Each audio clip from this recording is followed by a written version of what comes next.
Hello, monsters abound here, and welcome back to Total War Warhammer 2 Mortal Empires and part 39 of my Kroq-Gar campaign. Last time I declared war on Arkin without first waiting the 10 turns after I cancelled our mutual trade pact. This has been met with widespread outrage and anger across the world. Some reactions coming in now. Theresa May, British Prime Minister, stated that Kroq-Gar exit means Kroq-Gar exit, and that nothing has changed apart from the trade agreement, war declaration and subsequent impact on reputation. But apart from that, nothing has changed. British girl pop sensation The Sugar Bass saying that they are appalled, disappointed, dismayed, shocked, amused and deeply troubled respectively. The presenter of children's TV, Geoffrey Hayes, has literally dropped dead. Probably not related, but we can't be sure. Obviously this move has been deeply traumatic for all involved. Has this affected you in any way? Let me know in the comments, which I will read and promise to take very, very seriously. Although I do hope no one declares war on me, because that would be very bad.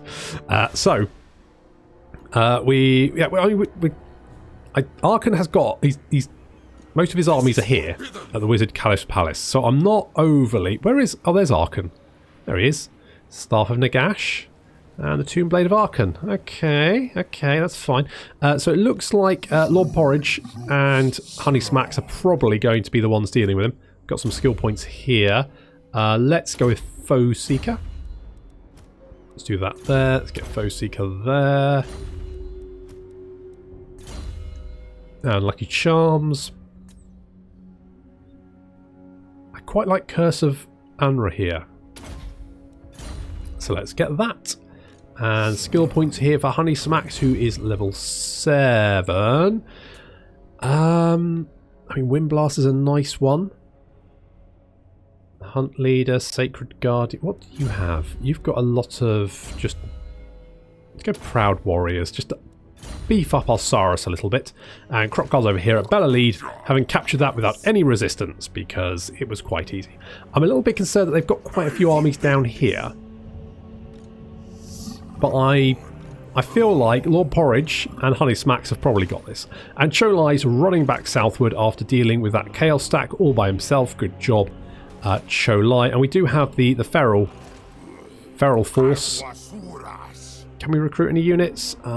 We could recruit some Temple. To be honest, I could.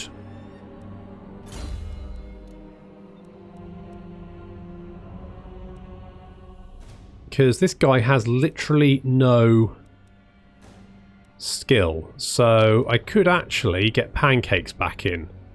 I mean, he's only level 1. I could actually get a new one. I don't know. What do we think? Arrogance? Charge bonus, immune to psychology. I do like Pancakes. Should we get Pancakes? Let's get Pancakes in here. Pancakes, you're in. Did I give you anything? I did not. Do you want... You can have an administrator. That's going to help you a little bit. That one. You have a fan waiver. Do we have anything that makes units cheap? No. Oh, you can have a Great Warder. And these. And 5 other things. There you go. Have that. We could get... In fact, you know what? Come over here. Come over here. Why is this giving us attrition? Is it just the mountain? Chaos Corruption. Eh? Chaos Corruption for friggin' what? Oh, it's because you literally don't have anything to offset it. Right. Yes. Probably should do something about that. Do I get rid of the Geomantic Spire? It's probably okay. It's fine. I'll worry about that later. Talking of worrying about things later. Al-Kebab. We need the Pools of Despair. Sure, over there. We can probably buy that off Bretonia. That's no problem. We can do that. We can't move. Okay, you guys are just going... In fact, what we could do... Maybe lure them out. So that's what we're going to do there. Ricicles. We just want to steal technology. We don't want to do that. Okay, no problem. We'll go with that. Fingers crossed that people don't drop us like a hot rock because we decided to kill Arkin. It's Arkin. No one likes Arkin. He's a tit. He's discount Skeletor. We all know it.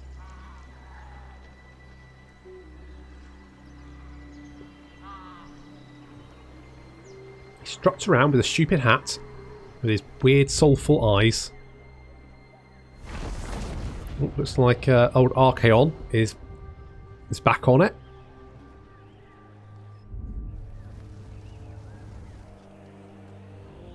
But they have kind of split up now, so it should be fairly easy to finish them off, but I think the AI is struggling.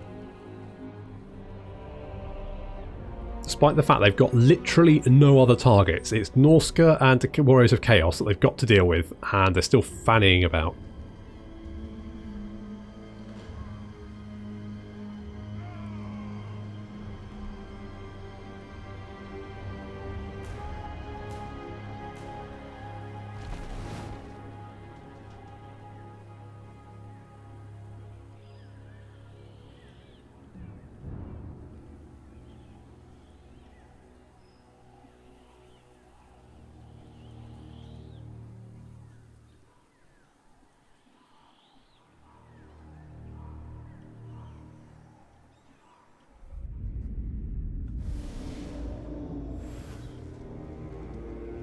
I mean, Mazdamundi is far stronger than Clan Pestilence. He shouldn't be having so much trouble. Okay, here comes Arkin. I didn't realise Arkin could have a chariot, but apparently he can. He's in Vulture Mountain now. We could maybe finish him off. Ah, here we go. Here, oh, wait, where is it? Where is it? So you've got now income from mines and quarries plus 200%, and look how much friggin' money we have. 18,000 a turn. Well, we can definitely get another army up. That's for sure. Let's have a look. So, Blightwater is now making stupid amounts of money. Karak Asgul is now making almost 3k by itself. Before, I think the maximum we had was about 3k. So this has made us rich beyond our wildest dreams. So we can definitely move you up here. We're gonna... I mean, is an army full of dinosaurs a good idea? I mean, probably not, to be honest, but screw it. We're gonna go with it. I mean, we can afford it. We can afford it. And no one... Did you see that? No one broke off treaties with us, so it's fine. Everyone doesn't like Arkin. Arkin sucks. We knew this. Okay, let's... Maybe we can lure them in. So we might like float over here, maybe try and like lure them into ambush.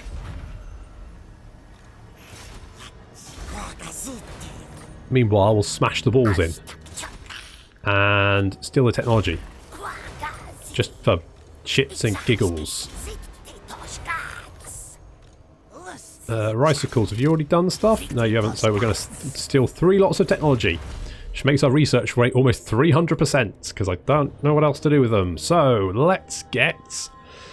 recruitment cost, who cares? Recruit rank, boring. Missile resistance for Bastiliodons, maybe. Melee attack for Stegodon and charge bonus, that's looking more like it. Upkeep reduction, okay, interesting. Now we're getting somewhere. Weapon strength for Temple Guard and armour.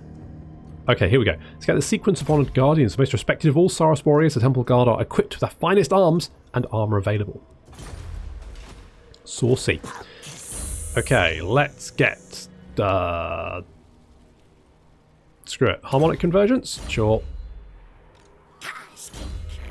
You want to block... I don't really need to block anyone at the moment, really, but it's fine. And you are actually a mage, are you? Okay. So that's what you're doing. Okay, Kroq-Gar, you're coming over here. More salt.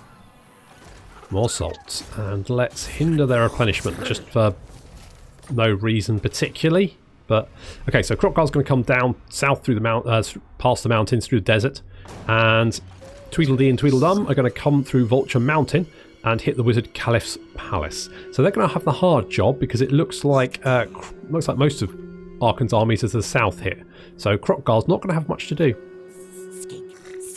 You've got a skill point. Let's go with precise. Oh, actually, I probably wanted to do damage walls. Never mind. I'll worry about that later. Golden Grahams, you have most of the... Well, you don't really. Chain Lightning's awful. That's bad. Thunderbolt's bad. Wind Blast. Wind Blast it is. And let's bring you south so you can help out. So we can do Dino D-Day when we get the chance. That's the plan anyway. And we do want to... let's get the stone marker there. Just to increase our cash a little bit. That's what I'm thinking.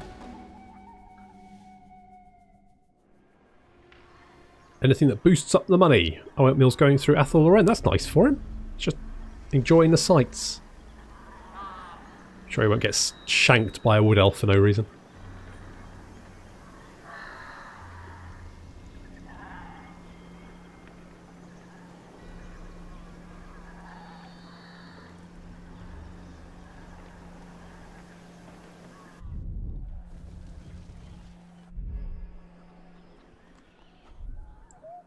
You really wouldn't want to live in the north of the Empire, would you? Really? If you lived in the mountains, then you're probably going to get killed by greenskins. If you live in the middle, you're probably going to get stabbed by beastmen. If you live in the north, then it's north. I mean, basically, you just don't want to live in the Empire, realistically.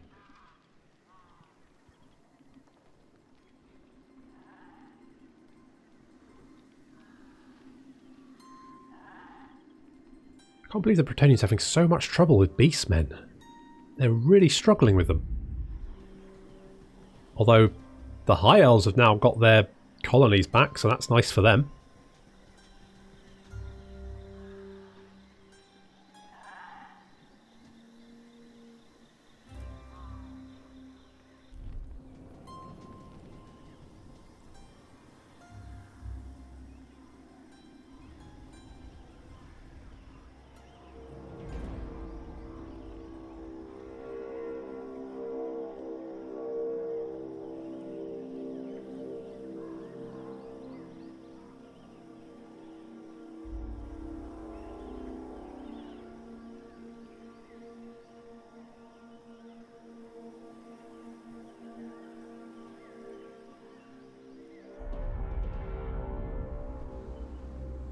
There's a lot of agents in one army.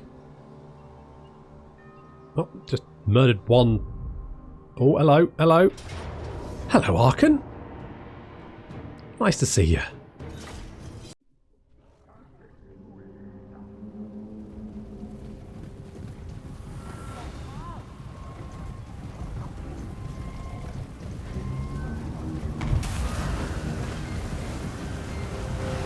I will give Arkin this. I've never actually seen him on his chariot. He usually dies a lot, you know, quicker. But actually, the guy has a lot of frickin' style. Look at that. His chariot's like a floaty thing. He's got a floaty chariot. I take back some of the things I said about Arkin, because that is pretty fucking amazing. I love that. Okay, so we've got our attacking force. So this is Honey Smacks. Honey Smacks engaging, setting the ambush off, whereas we've got Lord Porridge is moving in with reinforcements. Not that I think we'll probably need them. We're going to shut down that Screaming Skull catapults. We've got the Feral Cold ones, and he spawned some bloody skeleton warriors on us, the bugger. It's okay, no problem, we can deal with that. And then he's floating in us. He's attacking us with his floaty chariot, which is... I just can't get over how cool that looks. Fortunately, Frosty's is on his way to assist, so but Arkin gives him the slip. He flies off. What a bastard. What a bastard. And we are clashing against his skeleton warriors. Osiris crushing them. Say, not a particularly difficult fight for him. Pretty easy. And we've got Toothy Terry coming around. We've also got Marmalade and Croissant, who on their cold ones are going to be able to quickly catch up with Arkin on his floaty chariot. He can try and float as much as he likes, but he's not going to escape us. The Horned One's moving in to intercept the skeleton archers. We're going to run them down. Very nice. And Toothy Terry is making a beeline for Arkin.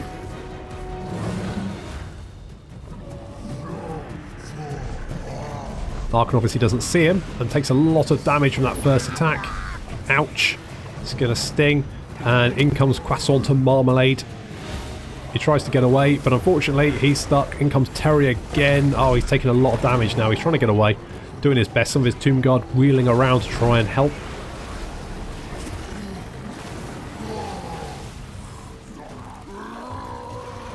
Our Saurus doing very well as per usual, just carving those skeleton warriors up, no trouble there. The Tomb Scorpion has done a lot of damage to one of these Saurus units though. The Tomb Scorpion, a very, very nasty unit. I do love them though, they look amazing. Ow, jeez. Arkin is not having a good day. Croissant and marmalade, as well as Toothy Terry, although Toothy Terry is currently eating a skeleton. Not sure how much meat there is on a skeleton, but it's not great. Arkin, he's trying to get away. He's making a run for it. He's floating away. Unfortunately, Toothy Terry is just a little bit faster. It looks like he's stuck. Oh dear, that's not... Oh, Arkin, that's not great. And in comes Croissant and marmalade. Your army's collapsing around you, and now you've just fallen off your float. You're not looking so cool now, are we? No, now we're face down in the sand. Good job, Toothy Terry. Nice work. And the rest of the skeleton's dead. Of course, Mushabdi got spawned on the chameleon skinks, as is tradition. Well, Arkin, 10 out of 10 for style. 1 out of a million for tactical thinking, because walking straight into Honey Smacks and Lord Porridge was a very bad idea. We've got Dawnstone, very nice. Let's take the replenishment. And they're probably going to desperately try to reinforce Vulture Mountain. Oh, hello. Okay, so it looks like we're going to be... Well, actually, you know what? This is working out very well, actually. This is going very much in my favour. Arkin. Not Arkin, sorry. Honey Smacks has got Arkin the Blackened. The Lich King may have Dark Sorcery and the power of the Great Necromancer, but that's not always enough. When facing massed ranks and hefty blades, diplomatic relations, and weapon strength when fighting against vampire counts, which is fine, except there's no vampire counts and only one Tomb King left on the map. So, limited usefulness, but that's okay. That's fine. That's fine. Right, Honey Smacks. You, my friend, do we give you Becalming Cogitation? Do I want that? Winter Magic Power is a plus 20. That is quite nice. When can we get that? It's rank 12. It's quite far away. Let's get Proud Warriors for the moment. I think that's probably going to be more useful. Who has the... Cocoa Pops. Cocoa Pops. You are going to get Jungle Toxins, because poison attacks are good.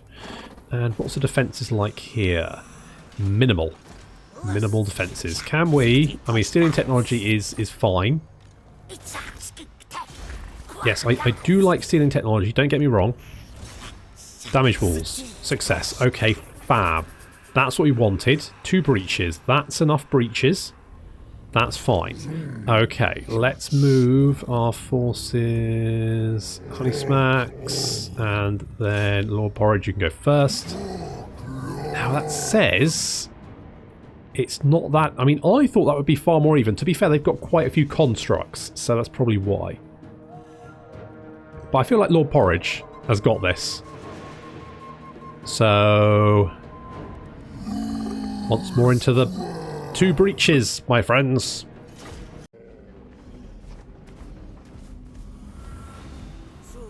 Toothy Terry is always very eager to get into the fight, isn't he?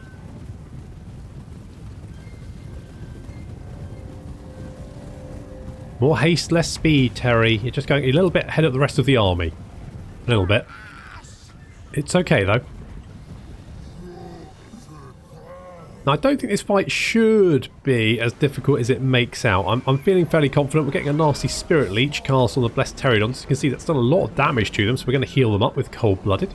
Because all that's going to do is reduce their melee defense and attack, and that's no problem. And it's also going to reduce their speed, but seeing as there's nothing that can really hurt them other than the archers, but they're all focused on firing on the units incoming into the city, so it's no real issue for them. So they're going to get healed up. Now, the enemy they've got a Hyro Titan. They've also got a Necro Sphinx, and they've got a lot of constructs, which isn't particularly good. The Hyro Titans aren't great, but they are difficult to take down. They've got a lot of melee defense, they've got a lot of armor, they're very tanky units. Still, the enemy gate is down. We're moving Temple Guard in through the left and right breach, and Toothy Terry, of course, is first in. He's already covered in blood, probably his own. Come on, Terry. Temple Guard moving in through the breach. We're going to try and if we can try and keep this open, we can keep feeding Temple Guard in through here, get them around, hit these units in the sort of the gatehouse in a sort of pincer attack. That's the plan. As you can see, units coming in here have got pinned down as they try and come through the breach. That's not ideal. This unit, though, is almost fully through. So we're going to create sort of a little cordon here and then start feeding more Temple Guard in so that if they do get attacked, then at least we know we can keep pulling units in through this little breach over here. Meanwhile, the chameleon skinks are up on the wall because I know the Ushabti will be spawned directly underneath them as soon as the Ushabti can be spawned, and I really don't like that. Pterodons bombing from above. There is Croissant, he's getting stuck in.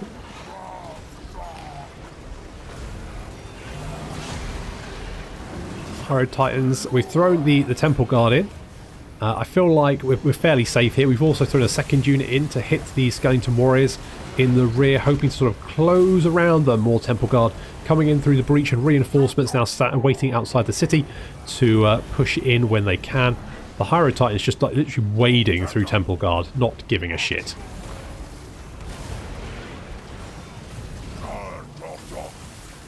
Using their laser vision. Oh dear. Oh dear, that guy got his head lasered off. That's not healthy. It's not healthy at all. Looks like Toothy Terror is taking a lot of damage. He is fighting the Necro Sphinx one-on-one and coming off a little bit worse for wear there. He's doing his best though. He has taken some chunks out of it. We're still trying to get through this breach over here. We are just pushing through the gate. Their numbers are dropping. As we can see, they are down there. You know, so you can see their numbers are dropping quite rapidly. But these constructs, these big constructs, they're the main issue. The Hyrule Titans and particularly the Necro Sphinx are big problems for us. They're surrounded by Temple Guard. You think that'd be fine? You'd think the Temple Guard would be able to sort them out, but apparently not. Still struggling.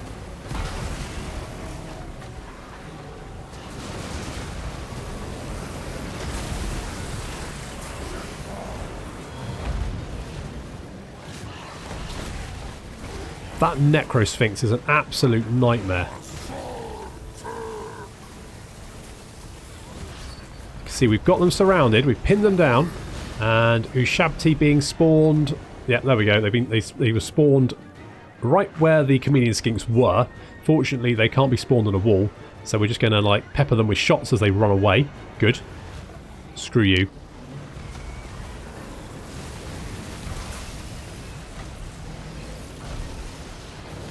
It's a big old mess here. The Necro Sphinx still standing, although it has lost a lot of health, but GT Terry had to be pulled out of the city because he was taking too much damage.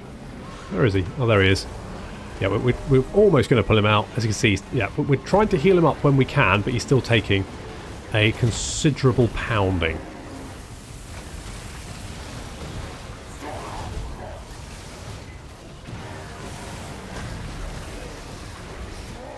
Lots of dead Temple Guard littering the floor there. They try and take down these big constructs. They're just not having much effect, are they?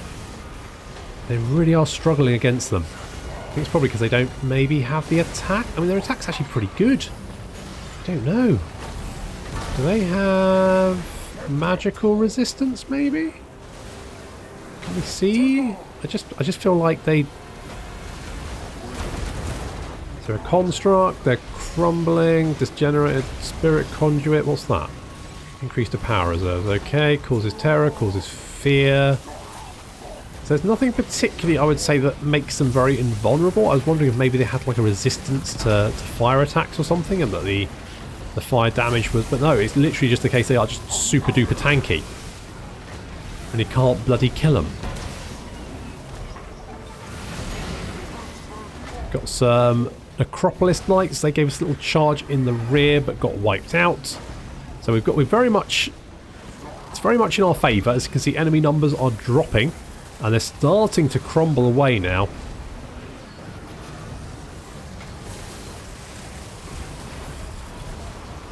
But still, it really was just the crumbling damage that killed off those constructs. It was very, very tough to kill them in combat. But we have now got control of the city. Finally. But it was a bit bloody. More so than I thought it would be.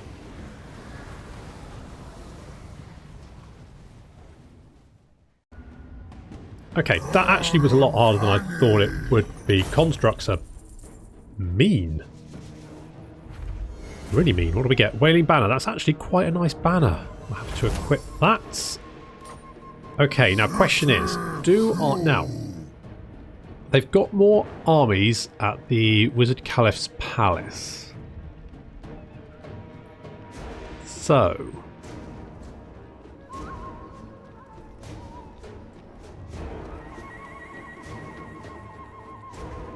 okay, let's loot and occupy. That'll give us some of the replenishment that we need. Wailing Banner calls terror, calls fear. It's very nice. Lord Porridge is a sapper. Okay, they do have a couple of armies over here, but I think we'll probably be okay if I do a little ambush there. And we've got some skill points. You can cleanse corruption. That might come in useful. You are a caster. Let's go for Curse of Anra here. No, not you. Who's got the skill point? You. Crackle. Crackle's got the skill point. Yeah, we want you to damage walls, don't we? That's what you need to be doing. And Raisin Bramflake. Who? Oh right, yes, you. The Blade Master? Yes, let's do Blade Master. Let's do Blade Master with you as well. Let's do Skinkberry. You are going to have a Pterodon, because that's going to help you move around, keep you safe. And we've got this now. We've got two armies down here, both of which we need to kill. Now, King Meshep, he definitely could see us, so he obviously fancies his chances. I disagree. I think this is a bad idea for him to be advancing on us. What do we have? Campaign movement range is nice. Replenishment is nice. Mind you, we've got a lot of replenishment anyway. Poison attacks on Kroq-Gar is too good to give up. So let's maybe switch out that for the Wailing. Do I want the Wailing? Yeah, let's get the Wailing Banner.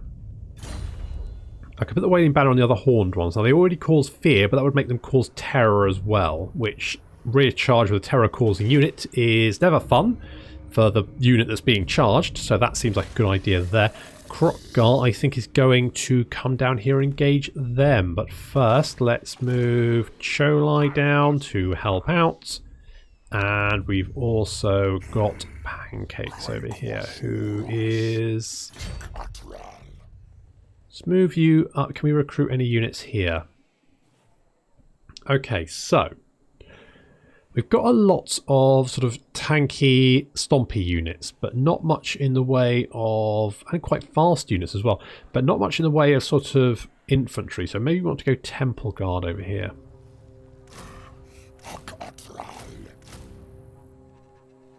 $16. If we were to get a couple more, just give us a little sort of core.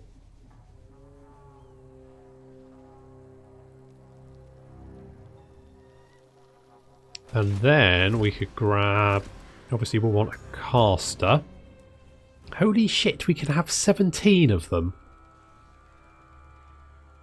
Are you, I mean, who needs 17? Okay. I mean, obviously we're going to get Etchund here. So he's going to have harmonic convergence. Cursed Midnight Wind is going to be incredibly useful. Wind Blast is always nice, so let's grab that. We also probably want a Scar Veteran. That's just for him, isn't it? It's not a strong. Let's go with Varat Idan. Come up with better names for them. Predatory Fighter, let's go training as well. We would like a Skink Chieftain in the result as well for the replenishment, but I think that's probably going to be okay. So we'll go with that, and he can continue moving up. Oh, Lord Porridge, you've got a skill point. Okay, let's go. You actually have got lots of Temple Guard, haven't you? Yes, you do. So let's go with Sacred Guardians to buff up that Temple Guard. Maybe a little bit more little bit more smashy. And then we're going to go now. Okay, let's kill him first. This looks like a fairly easy fight, but we're definitely going to fight it. Unfortunately, that's going to have to wait until the next episode. So thank you very much for watching, and I'll see you next time.